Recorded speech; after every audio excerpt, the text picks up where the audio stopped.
श्री स्वामी समर्थ. तुम्ही जेवढी जास्त भक्ती करता तेवढे तुम्हाला दुःख त्रास का भेटतो? कारण ऐकून थक्कवाल. काही लोक जेवढी जास्त भक्ती करतात तेवढीच घरामध्ये दुःख त्रास कष्ट वाढत असतात.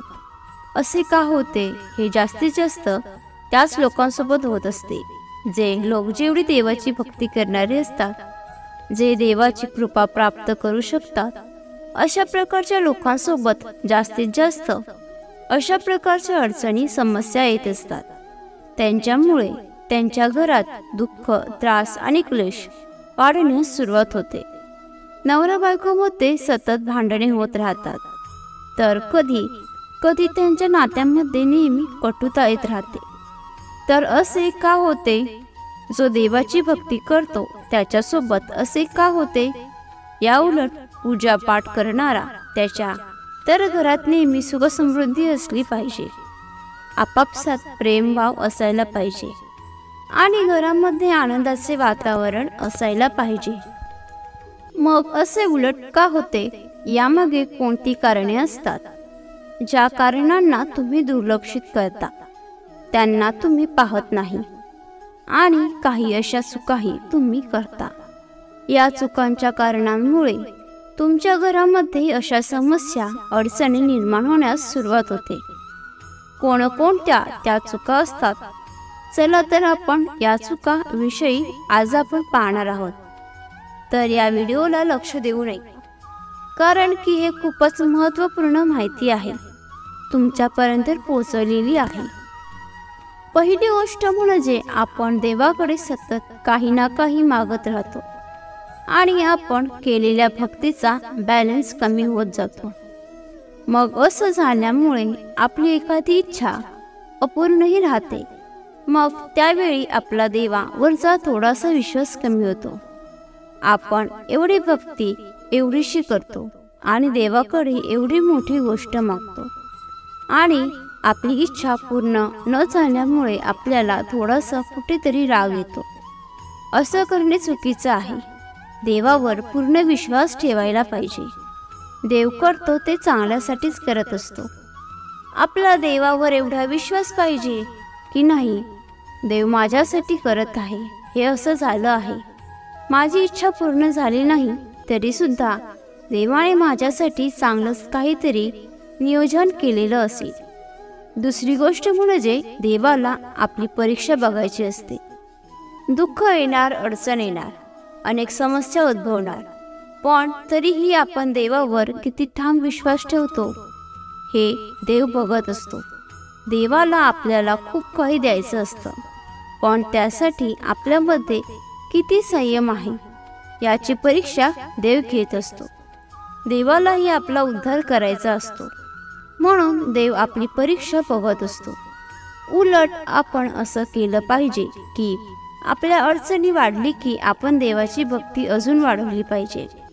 आपल्या समस्या वाढले की आपली देवाची सेवा अजून वाढवली पाहिजे. म्हणजे मग देव आपली या समस्येतून सुटका नक्की करतो. शेवटी देव आपल्याकडून कर्म करवून घेत असतो आणि नंतर आपल्याला सुखाची प्राप्ती होत असते.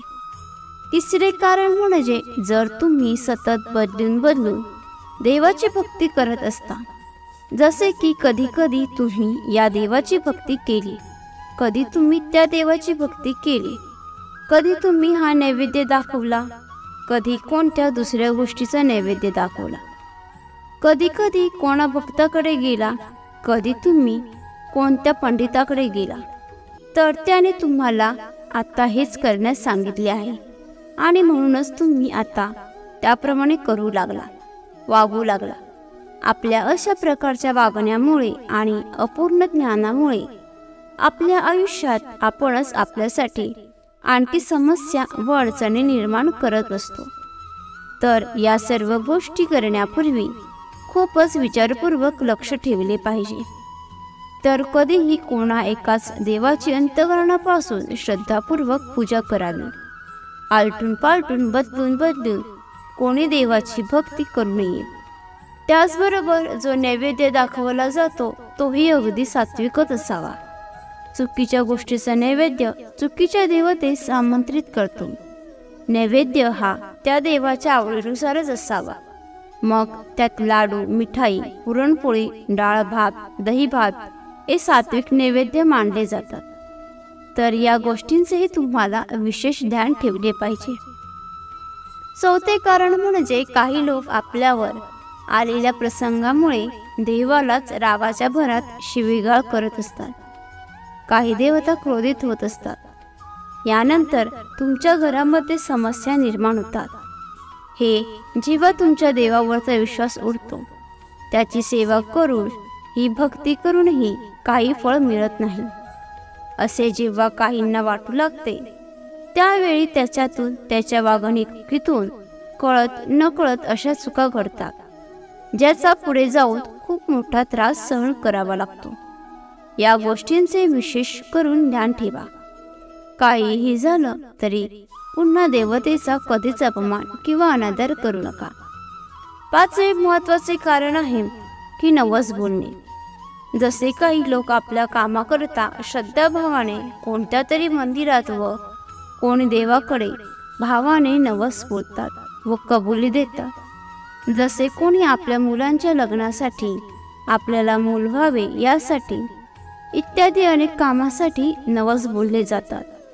मग तो पूर्ण झाल्यानंतर त्या देवतेस, त्या देवतेच्या जागृत ठिकाणी आणि नवस सगळं विसरून जातात आणि त्यांचा नवस फेडला जात नाही. आणि मग त्या कारणांमुळे तुमच्या घरात सुखसमृद्धीत अनेक अडचणी निर्माण होऊ लागतात. कारण त्या देवाचे वचन त्या कामाच्या पूर्तीसाठी बांधील असते. मित्रांनो, येथे एक गोष्ट लक्षात घ्या की देव म्हणजे जो देतो तो देव हे विधान सत्य आहे. कारण देवता जी आहे अशा गोष्टीत सुरुवात तुम्हाला स्वप्नांच्या माध्यमातून संकेत देत असतात, तरी आपण समजत नसतो. त्यानंतर ते आपल्या बुद्धीसही विचलित करतात. तरी आपण समजले नाही तर पुढे अशा प्रकारच्या अनेक अडचणी आपल्या समोर उभ्या करतात, जेणेकरून की त्या देवतेच्या शक्तीची आपणास पुन्हा स्मरण व्हावे आणि आपणास त्याचा विसर पडता कामा नये. तसेच आपल्या पितरांची आणि कुलदेवतांची पूजा अर्चना करणे, त्यांची सेवा न करणे हेही अत्यंत महत्त्वाचे कारण असून आपणास अनेक घरगुती समस्या व अडचणींना सामोरे जावे लागते. बराच वेळा बरेच जण असा प्रणही करतात की मी माझं हे काम झाल्यावर चहा सोडेल, माझं हे काम झाल्यावर मी गोड पदार्थ खाणार नाही. आणि त्यांची ती इच्छा पूर्ण झाल्यानंतर मात्र ह्या गोष्टी विसरून जातात. इच्छा पूर्ण झाल्यानंतर कधीतरी कोणीतरी आपल्याला चहासाठी खूप आग्रह करतो आणि आपण तो चहा घेतो. आपण देवाला वचन दिलेलं असतं, आपण वचनबद्ध राहायला हवं. आपण विचार करतो, माझी इच्छा तर पूर्ण झाली, मग आता एकदा चहा पिल्यावर कोणता मोठा पर्वत तुटणार आहे. पुढील महत्त्वाचे कारण म्हणजे एकीकडे आपण भक्ती करतो, देवधर्म करतो, अनेक सेवा उपवास करतो, तसेच देवाचे नामस्मरण करतो. तर दुसरीकडे आपण जर दुसऱ्या लोकांबद्दल वाईट चिंतत असो, त्याची ईर्ष्या करत असो, दुसऱ्यांचे वाईट होऊ असे आपल्याला वाटत असेल तर सुद्धा तुम्हाला सेवेचे फळ मिळणार नाही. तुम्ही कितीही देवदेव करा, देवाची कृपा तुम्हाला प्राप्त होणार नाही. त्यामुळे तुम्ही पूजा केली, रोज पूजा केली नाही, जर तुम्ही तुमच्या मनात लोकांविषयी चांगले मत असेल तरी दुसऱ्यांचे चांगले हो अशी मनात इच्छा बाळगत असाल, दुसऱ्यांचे चांगले झाले की तुम्हाला आनंद होत असेल, तरी तुमच्या छोट्या का होईना इच्छा पूर्ण होतील. पूजेने देव तुम्हाला प्राप्त होईल. पुढील कारण म्हणजे तुमच्या घरात येणाऱ्या व्यक्तीचा आदर करत नसाल तर सुद्धा तुमच्यावर देवाची कृपा होणार नाही. तुमच्या घरात येणारा प्रत्येक व्यक्ती तुमच्या घरातील पाणी पिल्याशिवाय जाऊ देऊ नका. त्यामुळे त्याच्या मनात जे तुमच्याविषयी भावना तयार होते, ज्या सकारात्मक भावना असतात, त्याचा जो आशीर्वाद असतो तो आपल्याला मिळतो. आणि आपल्यावर देवाची कृपा होते.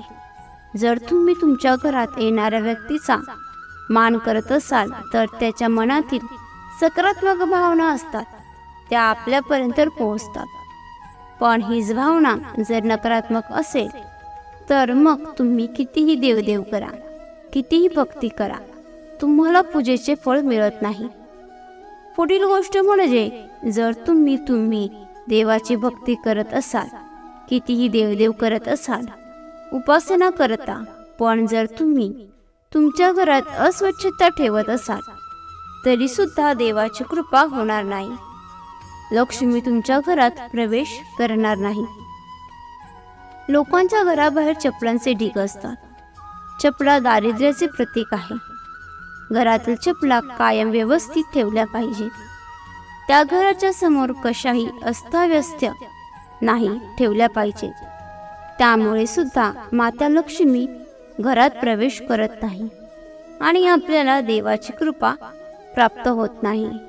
तुम्ही कितीही भक्ती केली आणि तुम्ही या बारीक सारीक गोष्टींकडे लक्ष दिले नाही तर तुम्हाला तुमच्या उपासनेचे फळ मिळत नाही.